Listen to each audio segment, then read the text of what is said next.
Hello friends, आप लोगों का बहुत बहुत स्वागत करता हूं आपके अपने इस यूट्यूब चैनल में जिसका नेम है पढ़ाकू एकेडमी।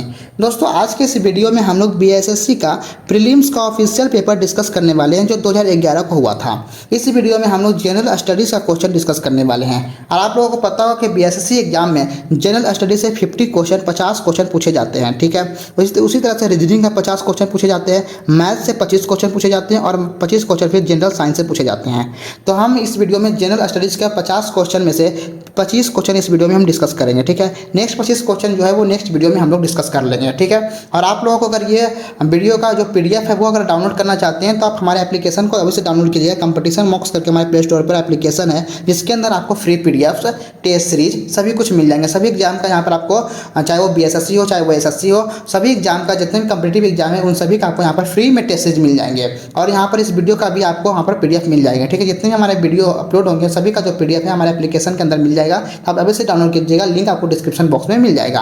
और आप लोग अगर इस वीडियो को लाइक नहीं करें तो वीडियो को लाइक कीजिएगा और चैनल को सब्सक्राइब करके बेल आइकन को दबा लीजिएगा ताकि हम जब भी नेक्स्ट वीडियो अपलोड करो तो आपको नोटिफिकेशन मिल जाए और आप देख सकें। ठीक है, मैं भी बीएसएससी के ऊपर बहुत सारे वीडियो अपलोड करने वाला हूँ, तो उन सभी के लिए हमारे चैनल को अभी से सब्सक्राइब करके बेल आइकन को दबा लीजिएगा। और हमारे एप्लीकेशन को तो आपको बस से डाउनलोड करना है ताकि आप फ्री पीडीएफ पा लें और फ्री में टेस्ट सीरीज पा लें। ठीक है, चलिए हम स्टार्ट करते हैं अपने फर्स्ट नंबर क्वेश्चन से। तो हमारा जो फर्स्ट नंबर क्वेश्चन है, विश्व का सबसे युवा देश कौन सा है? ठीक है, तो सबसे युवा जो हमारा देश है वो कौन है? दक्षिण सूडान गणराज्य जो है, ऑप्शन नंबर डी जो है रिपब्लिक ऑफ साउथ सूडान, ये जो है करेक्ट आंसर होगा। विश्व का सबसे युवा देश है। अच्छा, ये क्या है? दक्षिण सूडान। दक्षिण सूडान जो है वो पूर्व मध्य अफ्रीका में एक भूमि से घिरा हुआ देश है। ठीक है, दक्षिण सूडान जो है वो 2011 में, दक्षिण सूडान जो है जो 2011 में जो है वो क्या हुआ है? संयुक्त राष्ट्र का जो है 193 जो है वो सदस्य बना है। ठीक है, बना था। ठीक है, 193वां सदस्य बना था। ठीक है, चलिए उसके बाद कुछ ऑप्शन के नज़र डाल लेते हैं। सबसे जैसे बेलारूस है, तो बेलारूस की राजधानी क्या होती है? तो बेलारूस की जो राजधानी होती है, बेलारूस की जो राजधानी है वो क्या है? मिन्स्क है। क्या है?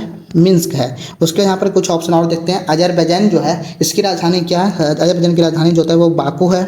ठीक है, उसके बाद यहाँ पर बहरीन की राजधानी तो ये आसान है, क्या है? मनामा। क्या होगा इसका? मनामा जो होगा बहरीन की राजधानी होगा। ठीक है, चलिए बढ़ते हैं नेक्स्ट क्वेश्चन पे। इसका जो आंसर हो जाएगा हमारा सबसे युवा देश जो हो जाएगा वो दक्षिण सूडान गणराज्य हो जाएगा। ठीक है, चलिए नेक्स्ट क्वेश्चन हमारा क्वेश्चन नंबर 2 है। क्वेश्चन नंबर 2 पर हम आते हैं। 2011 की जनगणना के अनुसार जिस जिला में साक्षरता का न्यूनतम है वह है, तो सबसे कौन सा राज्य में जो है वो साक्षरता का जो दर है वो न्यूनतम है? ठीक है, तो वो हो जाएगा बिहार। बिहार में जो साक्षरता जो दर है सबसे कम है, सबसे न्यूनतम है। ठीक है, अच्छा मैं यहाँ पर इधर देख रहा हूँ कि जैसे कम्पिटिटिव एग्जाम में 2011 से सेंसस से 2011 की जनसंख्या से बहुत सारे प्रश्न बन रही है, ट्रेंडिंग में चल रहा है। ठीक है, तो यहाँ पर से जितने भी 2011 से प्रश्न बन सकते हैं उन सभी को मैं यहाँ पर डिस्कस कर लेता हूँ। ठीक है, थोड़ा सा एक झलक देख लेते हैं। तो चलिए मैं थोड़ा सा यहाँ पर जूम करता हूँ। जनसंख्या जनगणना 2011 भारत की कौन सी जनगणना है? तो ये जो है वो 15वीं जनगणना थी। 2011 जो जनगणना थी वो 15वीं थी और आज़ादी के बाद ये 7वीं थी। ठीक है, उसके बाद यहाँ पर जनगणना 2011 का नारा क्या था? जो स्लोगन होता है वो क्या था? तो हमारी जनगणना हमारा भविष्य। यहाँ पर हम इंग्लिश में भी देख ले तो जो स्लोगन ऑफ सेंसस 2011 का था वो आवर सेंसस आवर फ्यूचर था। ठीक है, उसके बाद यहाँ पर क्या 2011 में भारत के जनगणना आयुक्त कौन थे? तो सी चंद्रमौली जी थे। ठीक है, उसके बाद यहाँ पर 2011 की जनगणना के अनुसार भारत की कुल जनसंख्या कितनी थी? 121 करोड़ थी। ठीक है, उसके बाद 2011 की जनगणना के अनुसार भारत का जनसंख्या घनत्व कितना था? 382 व्यक्ति प्रति वर्ग किलोमीटर था। उसके बाद यहाँ पर 2011 की जनगणना के अनुसार भारत में जिलों की कुल संख्या कितनी थी? तो 640 जिले थी। ठीक है, चलिए और भी हम कुछ क्वेश्चन देख लेते हैं क्योंकि 2011 की जनगणना से सेंसस से बहुत सारे प्रश्न बन रहे हैं। एक क्वेश्चन हमेशा कम्पिटिटिव एग्जाम में पूछे जा रहे हैं। ठीक है, इसलिए हम जितने भी प्रश्न बन सकते हैं उन सभी को यहाँ पर मैं डिस्कस कर ही देता हूँ और इसका जो पीडीएफ आपको मिल जाएगा आप भी वहाँ से भी एक बार पढ़ लीजिएगा। ठीक है, 2011 की जनगणना के अनुसार भारत में विश्व की जनसंख्या का कितना प्रतिशत है? तो 17.5% है। जनगणना 2011 में भारत की जनसंख्या वृद्धि दर क्या है? तो हो जाएगा 17.64%। ठीक है, उसके बाद भारत की कुल साक्षरता दर कितनी है? तो यहाँ पर देख सकते हैं 74.04% है। उसके बाद यहाँ पर आते हैं जनगणना 2011 के अनुसार भारत की पुरुष साक्षरता दर कितनी है? तो 82.14% है। उसके बाद यहाँ पर आते हैं ये जनगणना 2011 के अनुसार भारत की महिला साक्षरता दर यहाँ पर पूछा है तो 65.40% है। भारत में सर्वाधिक साक्षर राज्य ये हमेशा पूछा जाता है तो यहाँ पर ज़्यादा केरल होगा 93.91% है। तो ये मोस्ट इंपॉर्टेंट है। भारत में सर्वाधिक साक्षर राज्य कौन सा है, तो वो हो जाएगा केरल हो जाएगा। ठीक है, उसके बाद यहाँ भारत में सबसे कम साक्षर राज्य, जैसे भी प्रश्न पूछा था तो वो हो जाएगा बिहार, ये भी इंपॉर्टेंट है। सबसे ज़्यादा वो केरल हो जाएगा, सबसे कम क्या हो जाएगा, वो बिहार हो जाएगा, इसमें कितना है 63.82% है। उसके बाद भारत में सर्वाधिक साक्षर केंद्र शासित प्रदेश यहाँ पर पूछा है, यहाँ पर राज्य में हो जाएगा केरल हो जाएगा, केंद्र शासित प्रदेश में यहाँ पर लक्षद्वीप हो जाएगा। ठीक है, उसके बाद भारत में सबसे कम साक्षर केंद्र शासित प्रदेश यहाँ पर पूछा है, सबसे कम में केंद्र शासित प्रदेश कौन है, तो ये भी इंपॉर्टेंट है, ये भी इंपॉर्टेंट है। ठीक है, और ये भी तो इंपॉर्टेंट था ही। ठीक है, उसके दादर एंड और नागर हवेली जो है सबसे कम साक्षरता केंद्र शासित प्रदेश है। भारत में सर्वाधिक जनसंख्या वाला राज्य कौन सा, तो उत्तर प्रदेश हो जाएगा, यहाँ पर लिखा गया उत्तर प्रदेश हो जाएगा। ठीक है, यूपी हो जाएगा। ठीक है, most populated state in India Uttar Pradesh हो जाएगा। ठीक है, उसके बाद यहाँ पर भारत में सबसे कम जनसंख्या वाला राज्य क्या है, सिक्किम हो जाएगा, सबसे कम जनसंख्या सिक्किम। 2011 की जनगणना के अनुसार किस भारतीय राज्य में प्रजनन दर सबसे अधिक है, तो वो हो जाएगा मेघालय में सबसे ज़्यादा प्रजनन दर है। चलिए नेक्स्ट क्वेश्चन और देख लेते हैं। सर्वाधिक जनसंख्या घनत्व वाला राज्य कौन हो जाएगा, वो बिहार हो जाएगा। सबसे ज़्यादा घनत्व वाला जो राज्य होगा, सबसे ज़्यादा जनसंख्या घनत्व वाला जो राज्य होगा वो बिहार हो जाएगा। सबसे कम जो वो अरुणाचल प्रदेश हो जाएगा, सबसे कम घनत्व वाला राज्य। उसका 1000 पुरुषों के मुकाबले महिला लिंगानुपात कितना था, 940 महिलाएं थी। 1000 पुरुष पर जो है वो 940 महिलाएं लिंगानुपात है। ठीक है, उसका सर्वाधिक लिंगानुपात वाला राज्य वो तो केरल हो जाएगा। ठीक है, सर्वाधिक लिंगानुपात वाला यहाँ पर 1084, 1000 में 1084 है। ठीक है, सबसे कम लिंगानुपात जो हो जाएगा वो हरियाणा हो जाएगा। यहाँ पर यूटी जहाँ लिंगानुपात सबसे अधिक है, यहाँ पर यूटी में यूनियन टेरिटरी की बात की जा रही है तो हो जाएगा पौंडीचेरी।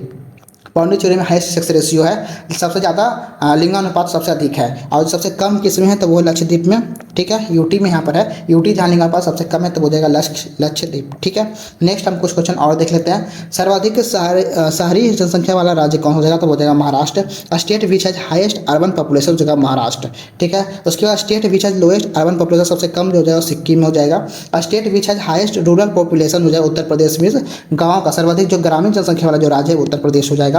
सबसे कम ग्रामीण जनसंख्या वाला राज्य कौन सा हो जाएगा, वो सिक्किम हो जाएगा। ठीक है, मैं फटाफट एक बार मैं आपको रिवाइज कर देता हूँ, एक बार आप इसे जरूर से पीडीएफ से पढ़ लीजिएगा। ठीक है, क्योंकि जनसंख्या से एक प्रश्न पूछे जा रहे हैं, तो यहाँ पर मैं एक बार हम एक तरह से देख लेते हैं इसे। ठीक है, तो 2011 की जनगणना के अनुसार सर्वाधिक जनसंख्या वाला जिला कौन सा है, तो हो जाएगा थाइन।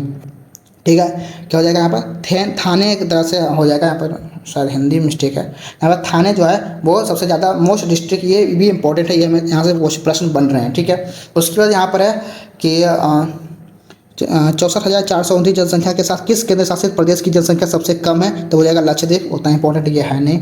ठीक है, तो चलिए हम यहाँ पर कुछ डिस्कस कर लेंगे, जितने भी पॉपुलेशन से जो हमारे सेंसस से जनसंख्या से प्रश्न पूछे जा रहे थे, तो वो यहाँ पर हमने एक बार एक झलक हमने यहाँ पर देख लिया। तो चलिए बढ़ते हैं नेक्स्ट क्वेश्चन पे, क्वेश्चन नंबर 3 पे। ठीक है, एक मिनट। हाँ, तो हमारा नेक्स्ट नंबर क्वेश्चन है, 40 वर्षों तक भारत पर शासन करने वाले महान सम्राट अशोक की राजधानी को उस समय किस नाम से जाना जाता था, तो हो जाएगा option number C Pataliputra. Pataliputra जो है यहाँ पर करेक्ट आंसर हो जाएगा। 40 वर्षों तक भारत पर शासन करने वाले महान सम्राट अशोक की राजधानी जो है वो उस समय जो है किस नाम से जाना जाता था, उस टाइम जो है वो पाटलिपुत्रा के नाम से जाना जाता था। अशोक जो है वो महान मौर्य वंश के शासक थे। अशोक जो है वो मौर्य वंश के शासक थे, मौर्य वंश के शासक थे अशोक। ठीक है, उसके बाद यहाँ पर हम कुछ और बातें जानते हैं। महान जो शासक अशोक जो है वो कितना से 273 से 232 ईसा पूर्व तक यहाँ पर वो शासन किए थे। ठीक है, उसके बाद यहाँ पर नंद वंश के जो शासक धनानंद को हराने के बाद जो वर्तमान में बिहार में चंद्रगुप्त मौर्य इस राजवंश का गठन किया गया था। ठीक है, शासक अशोक जो है 273 से 232 ईसा पूर्व के बीच शासन किया था। अशोक महान मौर्य वंश के शासक थे, जो मैंने आपको ऊपर अभी बताया था। इस राजवंश का गठन जो चंद्रगुप्त मौर्य ने वर्तमान बिहार में नंद वंश के शासक धनानंद को हराने के बाद किया था। ठीक है, चलिए बढ़ते हैं नेक्स्ट क्वेश्चन पे, क्वेश्चन नंबर 4 पे। किस राज्य में 2 बार मुख्यमंत्री के रूप में शासन करने के बाद पहले योग्य स्नातक इंजीनियरिंग कहाँ से हैं, तो हो जाएंगे वो बिहार से। तो बिहार जो नीतीश कुमार जी हैं उनको वो जो है राज्य के 2 बार मुख्यमंत्री के रूप में, अच्छा ये जो पेपर है वो 2011 का हो सकता है, उस टाइम जो है वो 2 बार मुख्यमंत्री के रूप में हुए, लेकिन अभी जो है वो 22वें मुख्यमंत्री हैं बिहार के। ठीक है, 22वें मुख्यमंत्री वो बिहार के हैं। ठीक है, और वो इंजीनियर भी हैं। ठीक है, ग्रेजुएट इंजीनियर भी हैं। तो उस टाइम के अनुसार यहाँ पर 2 बार लिखा हुआ, 2 बार मुख्यमंत्री। ठीक है, अभी तो वो 22वें मुख्यमंत्री है बिहार के। चलिए, जो नीतीश कुमार जो है वो बिहार कॉलेज ऑफ इंजीनियरिंग से जो है इलेक्ट्रिकल इंजीनियरिंग से डिग्री हासिल किए हैं, और वह इससे पहले वो 6 बार बिहार के मुख्यमंत्री भी रह चुके हैं, वो अभी 22वां मुख्यमंत्री हैं। ठीक है, चलिए नेक्स्ट हम आगे बढ़ते हैं अब। तो नेक्स्ट हमारा क्वेश्चन नंबर 5 है, निम्नलिखित में से कौन सा देश जो है वो आसियान का सदस्य नहीं था। तो यहाँ पर पूछा है कौन सा जो देश है वो आसियान का सदस्य नहीं था। तो आपको पता है जो आसियान जो है, यहाँ पर मैं दिखा देता हूँ, आसियान जो है वो इंटरनेशनल ऑर्गेनाइजेशन है, उसमें जो है वो 10 कंट्री है, ठीक है, साउथ ईस्ट एशिया का 10 कंट्री यहाँ पर है। इसका जो क्रिएटेड जो इसका जो स्थापना हुई थी एक तरह से, वो जो बनाया गया था वो 8 अगस्त 1967 को बनाया गया था। तो यहाँ पर सबसे पहले देखते हैं वो 10 देश का नाम। यहाँ पर देख सकते हैं क्या है, ब्रुनेई यहाँ पर पहला देश है। उसके बाद यहाँ पर क्या है, उसके बाद दूसरा है कंबोडिया, तीसरा है इंडोनेशिया, उसके बाद यहाँ पर है लाओस, उसके बाद यहाँ पर Malaysia, Myanmar, the Philippines, Singapore, Thailand and Vietnam.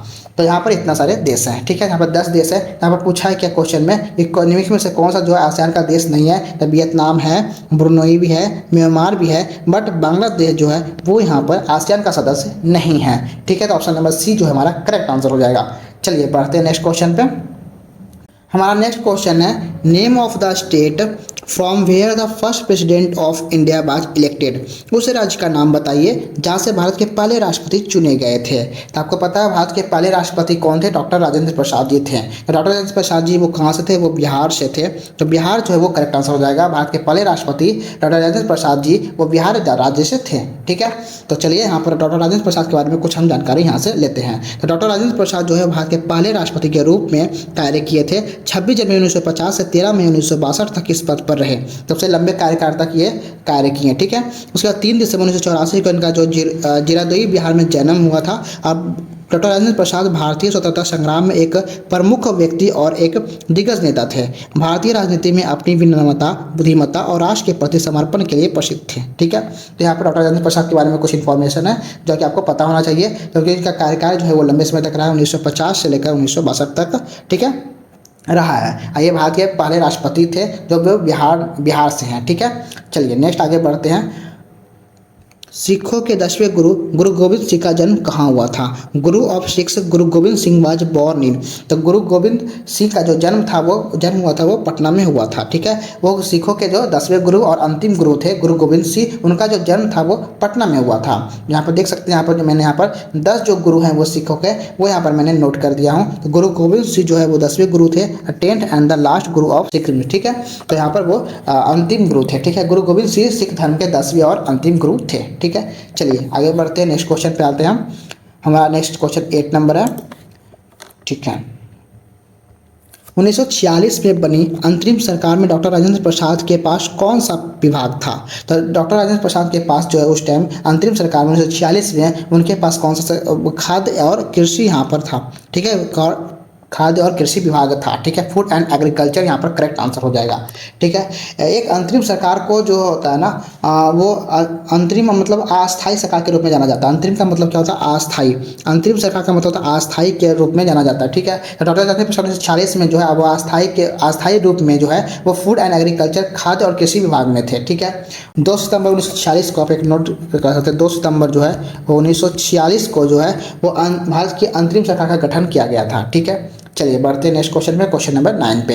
हमारा नेक्स्ट 9 नंबर क्वेश्चन है, वर्ष 2005 में इंदिरा गांधी परमाणु अनुसंधान केंद्र ने निम्नलिखित में से किस क्षेत्र में उल्लेखनीय प्रगति की है। तो वो हो जाएगा option number D, reprocessing the uranium plutonium mixed carbide fuel of the fast breeder test reactor. Option number यहाँ पर डी जो है वो करेक्ट आंसर हो जाएगा। यहाँ पर कारपक्कम एक शक्ति केंद्र है जो भारत के तमिलनाडु राज्य में स्थित 70 किलोमीटर दूर, तमिलनाडु राज्य से 70 किलोमीटर दूर जो है वो कोरोमंडल तट पर स्थित है, ठीक है। तो यहाँ पर कारपक्कम पावर स्टेशन की मद्रास परमाणु ऊर्जा क्षेत्र के रूप में जाना जाता है। तो यहाँ पर जो 2005 में इंदिरा गांधी जो परमाणु अनुसंधान केंद्र जो है वो इसे उल्लेखनीय काम में प्रगति की है, किसमें, तीव्र सर्वधक परिक्षण रिएक्टर के यूरेनियम प्लूटोनियम मिश्रित कार्बाइड ईंधन का पुनः प्रसंस्करण, ठीक है। ऑप्शन नंबर डी जो है इसका करेक्ट आंसर हो जाएगा। चलिए बढ़ते हैं नेक्स्ट क्वेश्चन पे। निम्नलिखित में से कौन सा देश ग्लोबल वार्मिंग के समाधान के रूप में अपने लोगों के लिए कार्बन कर का प्रस्ताव करने वाला दुनिया का पहला देश है। तो हो जाएगा न्यूजीलैंड। ऑप्शन नंबर बी जो है वो करेक्ट आंसर है। न्यूजीलैंड जो है वो पहला देश है जो कार्बन कर का प्रस्ताव करने वाला जो दुनिया का पहला देश है, ठीक है। इसके बारे में हम कुछ जानते हैं। सबसे पहले कार्बन कर क्या होता है, ठीक है। तो सबसे पहले कार्बन कर होता क्या है। कार्बन कर एक शुल्क लगता है जो सरकार जीवाश्म ईंधन जो होता है, जो फॉसिल फ्यूल होता है ना, उस पर लगाया जाता है। फॉसिल जीवाश्म ईंधन जलाने वाले किसी भी कंपनी पर लगाती है, जो भी कंपनी जीवाश्म ईंधन का यूज करती है, फॉसिल फ्यूल का यूज करती है, उस पर वो क्या लगाती है, वो कर लगाती है, का टैक्स लगाती है। उसी को हम कार्बन टैक्स बोलते हैं, क्योंकि जीवाश्म ईंधन जब जलता है तो उससे क्या निकलता है, उससे वो बहुत सारी कार्बन डाइऑक्साइड और मीथेन जैसी गैसें निकलती है जो वातावरण को गर्म करती है, जिससे ग्लोबल वार्मिंग बढ़ता है। तो उसके लिए यहाँ पर एक प्रस्ताव पेश किया था, जहाँ पर कार्बन कर का प्रस्ताव लाया गया था। जो सबसे पहला जो देश था वो न्यूजीलैंड था, ठीक है।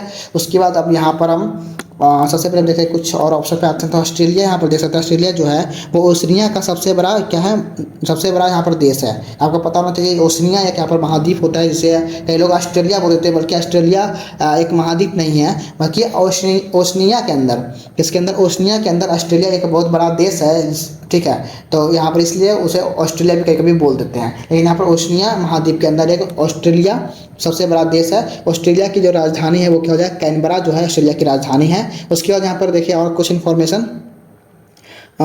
सबसे पहले यहाँ पर एक और देखते हैं, ग्रेट विक्टोरिया जो मरुस्थल है जो ऑस्ट्रेलिया में ही स्थित है, ठीक है। चलिए आगे हम और बढ़ते हैं नेक्स्ट क्वेश्चन पे। अब यहाँ पर कार्बन टैक्स के बारे में यहाँ पर जानकारी भी लिखा हुआ है। कार्बन टैक्स एक शुल्क है जो सरकार जीवाश्म ईंधन जलाने वाले किसी भी कंपनी पर लगाती है। सबसे व्यापक जीवाश्म ईंधन कोयला, तेल, केरोसिन और प्राकृतिक गैस है। इस कार्बन युक्त ईंधनों को जलाया जाता है और ये ग्रीन हाउस गैसों का उत्पादन करते हैं। कार्बन डाइऑक्साइड और मीथेन जैसी ये गैसें वातावरण को गर्म करने और ग्लोबल वार्मिंग पैदा करती है। कार्बन कर जीवाश्म ईंधन के उपयोग को हतोत्साहित डिस्करेज करती है, ठीक है। हमारा नेक्स्ट क्वेश्चन है, निम्नलिखित में से कौन सा देश ग्लोबल वार्मिंग के समाधान के रूप में अपने लोगों के लिए कार्बन कर का प्रस्ताव करने वाला दुनिया का पहला देश हो गया। ये कार्बन कर, ये क्वेश्चन तो रिपीट हो गया ना, पहले भी कार्बन कर, इंग्लिश थोड़ा सा देख लेते हैं। Which one among the following country was the first to legalize euthanasia. अरे यहाँ पर थोड़ा सा हिंदी जो है वो यहाँ पर गलत है, हिंदी इसका क्या होगा, निम्नलिखित में से कौन सा देश सबसे पहले इच्छा मृत्यु को वैध बनाया था। सबसे पहले इच्छा मृत्यु को वैध बनाया था, लीगल किया था, वो कौन सा देश है, वो हो जाएगा नीदरलैंड जो है। इसका जो करेक्ट आंसर होगा, यहाँ पर जो हिंदी है वो गलत है, हिंदी यहाँ पर थोड़ा सा गलत हो गया, ठीक है। ये ऊपर वाला का ही रिपीट हो गया। तो यहाँ पर हिंदी यही है कि कौन सा देश जो है सबसे पहले जो इच्छा मृत्यु को वैध बनाया था, वो जाएगा नीदरलैंड, ठीक है। तो नीदरलैंड जो औपचारिक रूप से इच्छा मृत्यु को वैध बनाने वाला दुनिया का पहला देश बन गया है, ठीक है। चलिए आगे बढ़ते हैं। उसके बाद अगर हम बात करें, अगर ऑस्ट्रेलिया का कुछ था, ऑस्ट्रेलिया जो विक्टोरिया जो ऑस्ट्रेलिया के अंदर विक्टोरिया जो है वो इच्छा मृत्यु कानून बनाने वाला पहला ऑस्ट्रेलिया का पहला राज्य बन गया था, ठीक है। विक्टोरिया जो है वो इच्छा मृत्यु कानून बनाने में, यहाँ पर इच्छा मृत्यु कानून बनाने वाली जो ऑस्ट्रेलिया के पहली राज्य कौन है, वो विक्टोरिया है, ठीक है। लेकिन यहाँ पर देश की बात की जा रही है कि पहला इच्छा मृत्यु को वैध बनाने वाला देश कौन है, वो हो जाएगा नीदरलैंड, ठीक है। नेक्स्ट आगे बढ़ते हैं क्वेश्चन नंबर 12 पे। दावोस जो है विश्व आर्थिक मंच की वार्षिक बैठक का स्थल कहाँ स्थित है, तो जगह ऑप्शन नंबर डी स्विट्जरलैंड में यहाँ पर स्थित है, ठीक है। दावोस जो है विश्व आर्थिक मंच की वार्षिक बैठक का यहाँ पर जो स्थल वो स्विट्जरलैंड स्थित है, ठीक है। दावोस जो है वो स्विट्जरलैंड या जगह है जहाँ विश्व आर्थिक मंच अपनी वार्षिक बैठक आयोजित करता है। कई क्षेत्रों के प्रतिनिधि तत्काल वैश्विक मुद्दों को संबोधित करने के लिए कई दिनों की बातचीत और बैठकों के लिए एकत्रित होते हैं। दावोस स्विट्जरलैंड के ज्यूरिख के पास एक मामूली स्की रिसोर्ट है, ठीक है। यहाँ पर देख सकते हैं, यहाँ पर जानकारी दिया हुआ है। दावोस जो है वो स्विट्जरलैंड का क्या है, एक आर्थिक मंच है जहाँ पर अपनी वार्षिक बैठक आयोजित करता है, ठीक है। तो यहाँ पर जो करेक्ट आंसर हो जाएगा, यहाँ पर हो जाएगा स्विट्जरलैंड जो है। दावोस विश्व आर्थिक मंच की वार्षिक बैठक का स्थल जो है वो स्विट्जरलैंड हो जाएगा। नेक्स्ट आगे बढ़ते हैं क्वेश्चन नंबर 13 पर। For which sport is the Val Barker cup awarded in the Olympic games. Olympic खेलों में वैल वर्कर कप किस खेल के लिए प्रदान किया जाता है, तो जगह ऑप्शन नंबर ए बॉक्सिंग मुक्केबाजी के लिए प्रदान किया जाता है, ठीक है। वैल वर्कर ट्रॉफी जो है वो वैल वर्कर जो ट्रॉफी है वो हर 4 साल में ओलंपिक खेलों में सबसे उत्कृष्ट मुक्केबाज को प्रदान की जाती है, ठीक है। इसका जो करेक्ट आंसर हो जाएगा वो बॉक्सिंग मुक्केबाजी यहाँ पर हो जाएगा, ठीक है। चलिए बढ़ते हैं नेक्स्ट क्वेश्चन पे। नेक्स्ट क्वेश्चन है, तक्षशिला का प्राचीन शहर निम्नलिखित में से किसके बीच स्थित था। तक्षशिला जो प्राचीन शहर है निम्नलिखित में से किसके बीच स्थित था, तो जगह ऑप्शन नंबर ए सिंधु और झेलम के बीच स्थित था तक्षशिला, ठीक है। तो यहाँ पर अगर हम देखें तक्षशिला एक प्राचीन शहर है जो उत्तर पश्चिमी पाकिस्तान में है, या एक महत्वपूर्ण पुरातात्विक स्थल भी है। ठीक है, तो चलिए बढ़ते नेक्स्ट आगे क्वेश्चन पे। क्वेश्चन नंबर 15, बंकिम चंद्र चटर्जी अपने उपन्यास आनंद मठ में निम्नलिखित में से किस विद्रोह को प्रसिद्ध किया था? तो वो हो जाएगा कौन सा विद्रोह था? वो सन्यासी विद्रोह था। ऑप्शन नंबर बी जो है वो करेक्ट आंसर हो जाएगा, और आपको यहाँ पर डिटेल मिल जाएगा। सन्यासी जो विद्रोह है वो 1763 में शुरू हुआ था और 1800 तक चला था। यह विस्थापित किसानों और धार्मिक भिक्षुओं के नेतृत्व में विस्थापित सैनिकों का विद्रोह था। वंदे मातरम आनंद मठ का एक हिस्सा है। आनंद मठ सन्यासी विद्रोह पर आधारित बंकिम चंद्र चट्टोपाध्याय का एक अर्ध ऐतिहासिक उपन्यास है। ठीक है, तो यहाँ पर देख सकते हैं सन्यासी विद्रोह के यहाँ पर थे। ठीक है, कौन? बंकिम चंद्र चटर्जी। ठीक है, अपने उपन्यास आनंद मठ में से किस विद्रोह में को प्रसिद्ध किया था? वो सन्यासी विद्रोह था। ऑप्शन नंबर बी जो है वो करेक्ट आंसर होगा। हमारा नेक्स्ट 16 नंबर क्वेश्चन है, निम्नलिखित में से कौन सा कथन सही नहीं है? महानदी का उद्गम छत्तीसगढ़ में है। बिल्कुल सही है, महानदी छत्तीसगढ़ में उद्गम है। ठीक है, गोदावरी नदी का उद्गम महाराष्ट्र में है। गोदावरी नदी महाराष्ट्र से बिल्कुल सही है। कावेरी नदी का उद्गम आंध्र प्रदेश में है। बिल्कुल गलत है।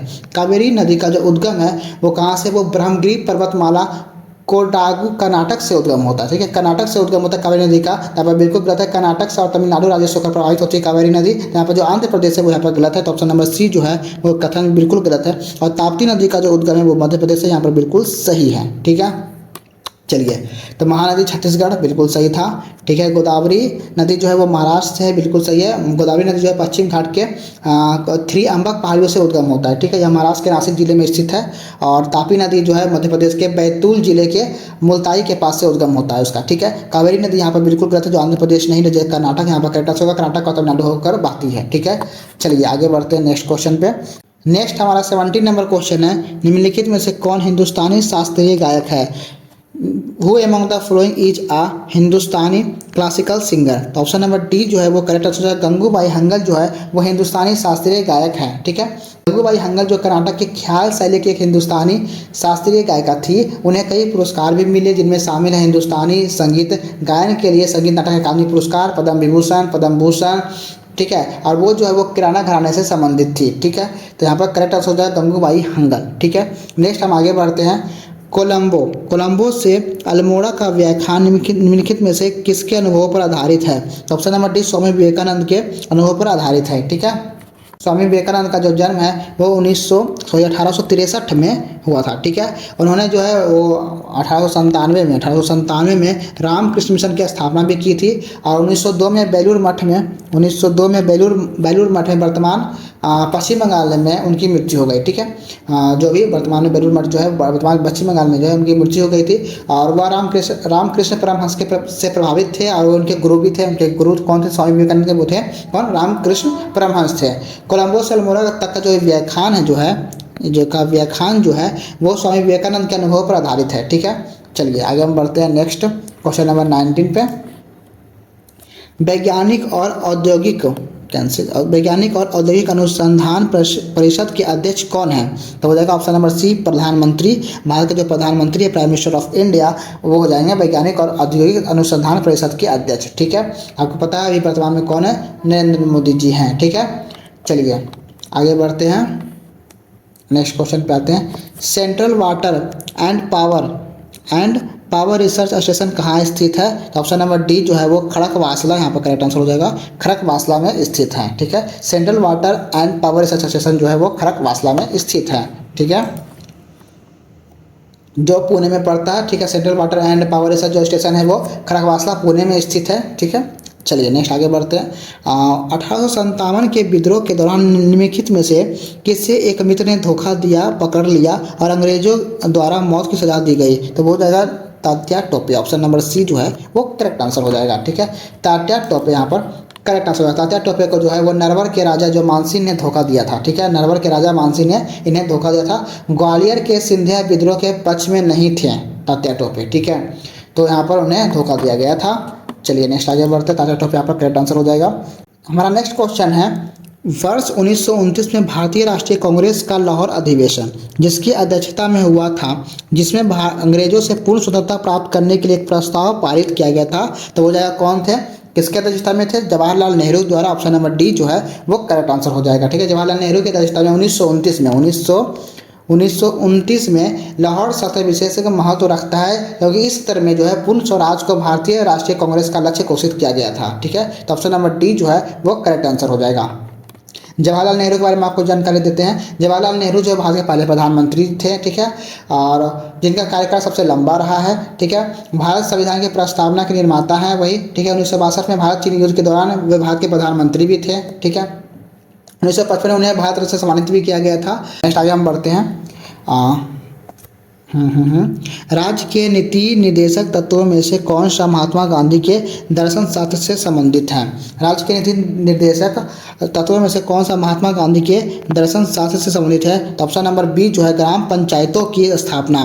तो महात्मा गांधी के जो दर्शन शास्त्र से संबंधित है वो ग्राम पंचायतों की स्थापना। और आपको पता है ग्राम पंचायत जो आर्टिकल नंबर 40, ठीक है, आर्टिकल नंबर 40 भारतीय संविधान का अनुच्छेद 40 ग्राम पंचायतों के संगठन से संबंधित है। ठीक है, तो यहाँ पर ऑप्शन नंबर बी जो है ग्राम पंचायतों की स्थापना यहाँ पर करेक्ट आंसर होगा। ऑप्शन नंबर बी जो है उसमें करेक्ट आंसर था। ठीक है, चलिए आगे बढ़ते हैं नेक्स्ट क्वेश्चन पे। हड़प्पा सभ्यता का संबंध किससे है? तो आपको पता है हड़प्पा सभ्यता का संबंध जो है वो ब्रॉन्ज एज कांस्य युग से है। ऑप्शन नंबर बी जो है वो करेक्ट आंसर हो जाएगा। नेक्स्ट आगे बढ़ते हैं। नेक्स्ट हमारा लास्ट क्वेश्चन है, चीन और भारत के बीच की सीमा का सीमांकन करने वाली रेखा कौन सा है? ठीक है, तो वो जाएगा कौन? मैकमोहन रेखा। भारत और चीन के बीच जो है वो मैकमोहन रेखा, और रेड क्लिफ रेखा जो है वो भारत और पाकिस्तान के बीच रेड क्लिफ रेखा, और डुरंट जो रेखा अगर हम बात करें डुरंट रेखा भारत और अफगानिस्तान के बीच जो है वो डुरंट रेखा है। ठीक है, चलिए हो गया। और यहाँ पर हमारा जो 25 क्वेश्चन था वो कंप्लीट होता है, और हम अब नेक्स्ट 25 क्वेश्चन जो है वो नेक्स्ट वीडियो में हम लोग डिस्कस करेंगे। ठीक है, तो आज के लिए इतना ही, और नेक्स्ट क्वेश्चन जो 25 है वो हम नेक्स्ट वीडियो में अपलोड करेंगे ही, डिस्कस कर ही लेंगे। और अभी आप लोग अगर एप्लीकेशन को डाउनलोड नहीं किए ना तो एप्लीकेशन को अवश्य डाउनलोड कीजिएगा। ठीक है, आपको प्ले स्टोर पे कंपटीशन बॉक्स से सर्च करना है, या फिर आपको लिंक जो है डिस्क्रिप्शन बॉक्स में मिल जाएगा, डाउनलोड कीजिएगा, जहाँ पर आपको बीएसएससी का फ्री टेस्ट मिल जाएगा और एसएससी का भी पूरा टेस्ट मिल जाएगा, और चैप्टर वाइज भी टेस्ट तो मिलेगा ही, एसएससी भी टेस्ट मिल जाएगा, बहुत सारा टेस्ट इसके अंदर आपको मिल जाएगा। ठीक है, जहाँ पर आपको पूरा ऑफिशियल पेपर यहाँ पर जो होता है ना उसका भी टेस्ट आपको मिल जाएगा। जिस तरह से आपको टेस्ट देख सकते हैं, यहाँ से हिंदी टेस्ट है, बाइलिंगुअल है, यहाँ पर आप हिंदी इंग्लिश यहाँ पर चेंज कर सकते हैं लैंग्वेज को भी। ठीक है, तो इस तरह से आपको यहाँ पर टेस्ट मिल जाएगा, फ्री ऑफ कॉस्ट टेस्ट है, और यहाँ पर आपको PDF भी जो है वो अपलोड हो जाएगा इस वीडियो का। ठीक है, तो जल्दी से जाकर हमारे एप्लीकेशन को वैसे डाउनलोड कर लीजिएगा। ठीक है, उसके बाद अगर आपने इस चैनल को सब्सक्राइब नहीं किया ना तो चैनल को सब्सक्राइब अवश्य कीजिएगा। पढ़ाकू अकादमी से चैनल हमारा जो है उसको सब्सक्राइब करना है, और साथ साथ बेल आइकन को भी दबाना है, और वीडियो अच्छा लगे तो लाइक कीजिएगा, और कोई सजेशन हो तो वो भी आपको कमेंट करके बताना है। ठीक है, और एप्लीकेशन को तो अवश्य आपको डाउनलोड ही करना है। चलिए ठीक है, तो मिलते हैं अब नेक्स्ट वीडियो में। तो आज के लिए इतना ही। Thank you so much for complete watch video. Thank you so much.